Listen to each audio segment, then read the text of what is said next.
Shalom, peuple de Dieu. Nous, pasteur Élie Diema, de l'Assemblée de délivrance et de révélation, venons ce jour, comme il est de coutume, parler sur la réalité du combat spirituel.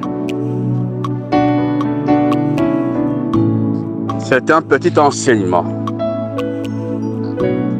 sur la réalité du combat spirituel. Le combat spirituel est réel. Et pour ce faire, nous allons lire d'abord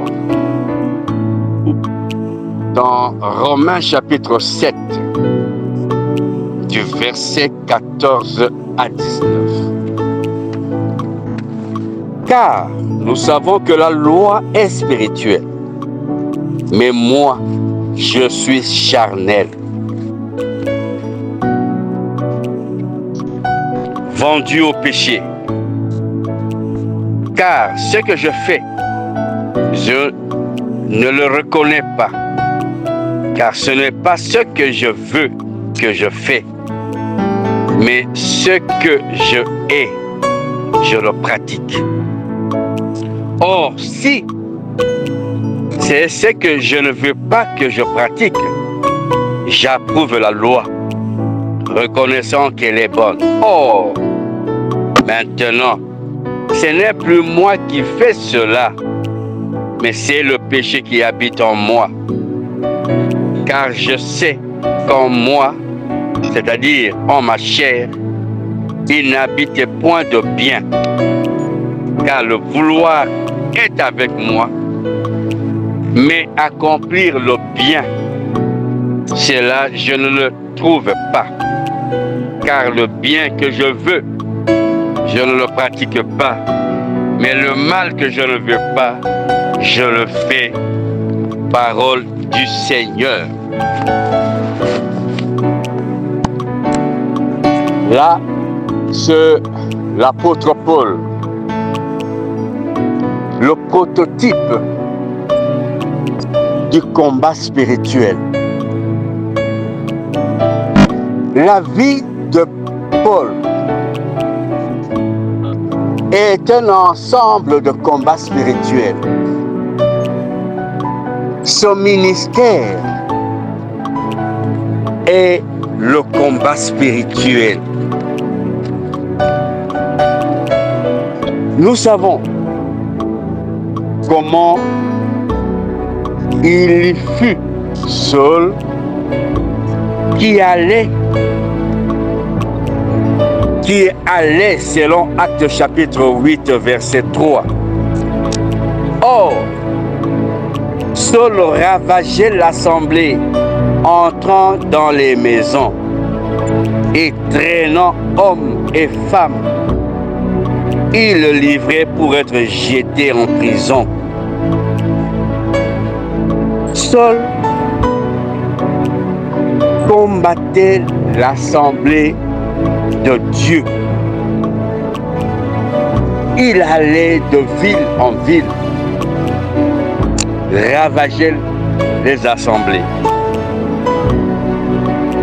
Il les emprisonnait. Aujourd'hui, il y a encore de Paul, de Saul, si vous voulez bien.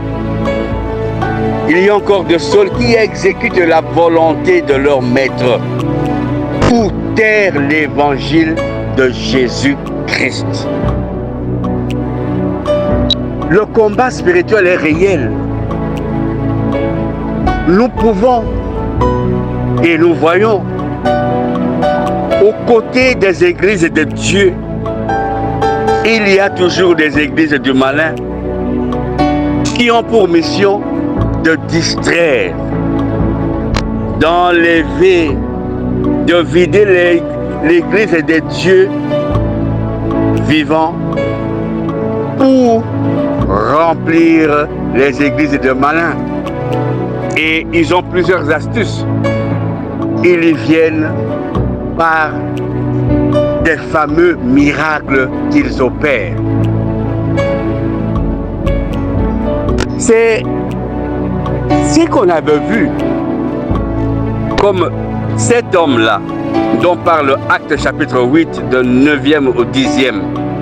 Cet homme Simon, qui exerçait la magie et étonnait le peuple de la Samarie, se disant être quelques grands personnages auxquels tous s'attachaient, depuis le petit jusqu'au grand, disant celui-ci est la puissance de Dieu appelée la grande.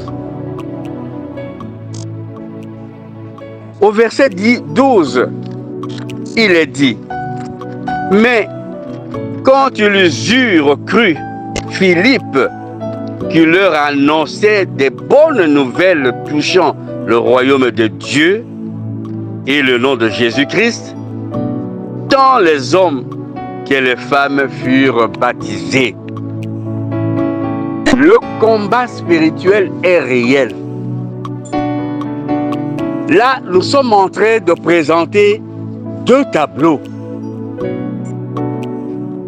Le tableau charnel, physique, et les tableaux spirituels. Le tableau charnel ou bien physique, nous avons pris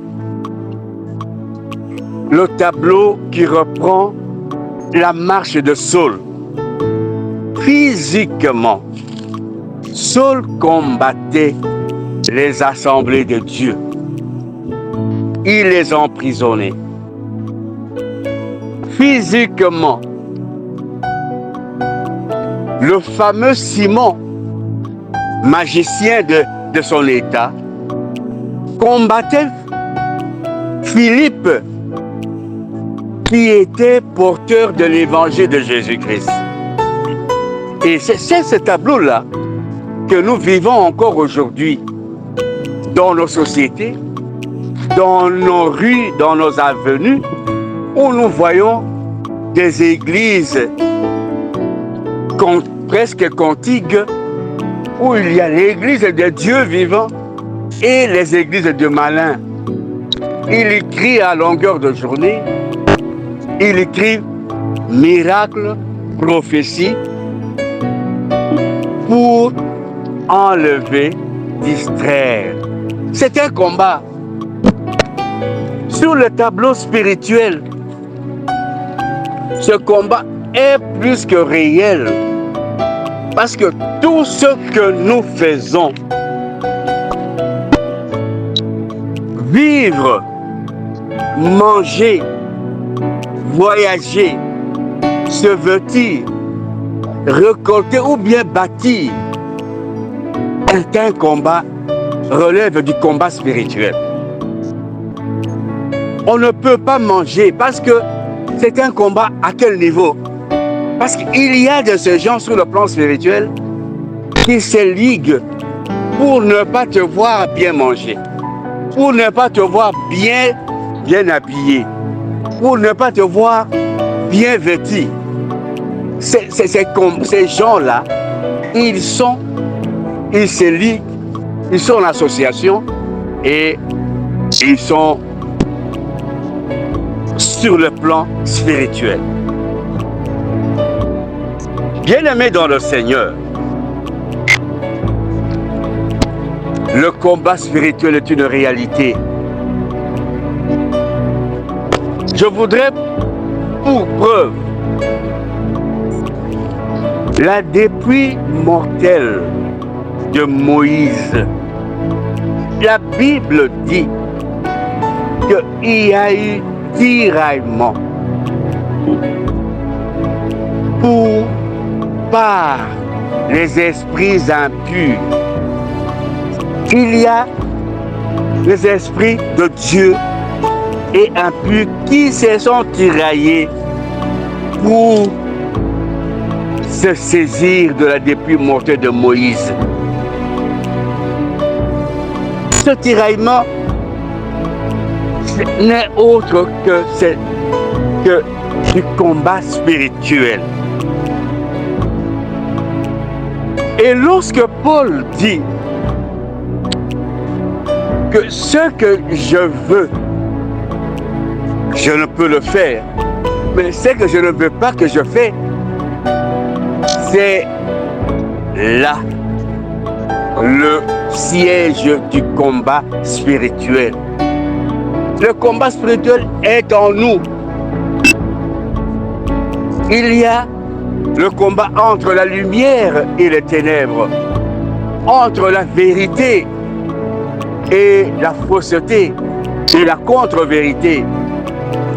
Ces deux éléments sont à couteau tiré dans nos vies, dans nos milieux, à tout bout de champ. Et ce combat est réel. Tout ce que nous voyons est combat spirituel. Tout ce que nous sommes est combat spirituel. Le problème, c'est de prendre conscience. Prendre conscience. Prendre un temps de se regarder. Un temps d'arrêt pour se dire, où vais-je? Et qu'est-ce que je fais? Et pourquoi cela m'arrive? Pourquoi seulement à cette époque qu'il y a maladie, qu'il y a décès chez nous? Pourquoi seulement à mon tour que tout s'arrête? Le temps d'interrogation nous remet en cause et nous permet de comprendre qu'il y a un combat spirituel. Le combat spirituel est une réalité. Nous devons nous mettre en ligne de guerre pour combattre. Et le combat est spirituel parce que ce combat se passe au niveau des esprits et non au niveau de la chair. Voilà pourquoi nous qui ne sommes pas esprits, nous qui sommes charnels, nous allons faire allusion.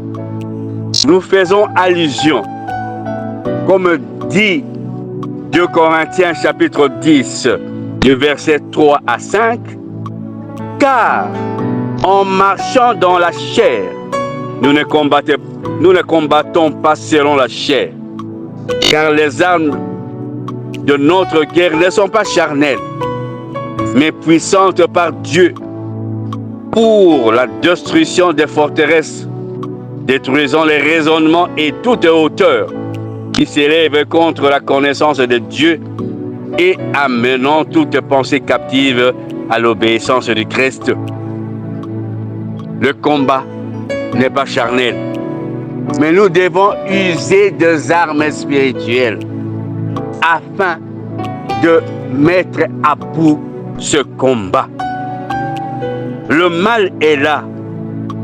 Il faut recourir au Dieu de nos pères, Abraham, Isaac et Jacob, afin qu'il s'élève, afin de nous accorder la victoire sur tous les combats spirituels, parce que lui-même est esprit. Maranatha. Pasteur Élie Djema, ouvrier de la 11e heure. Pour tout contact éventuel, plus 243 89 18 78 834, ou vous pouvez nous joindre dans notre chaîne YouTube en écrivant Assemblée de délivrance et de révélation.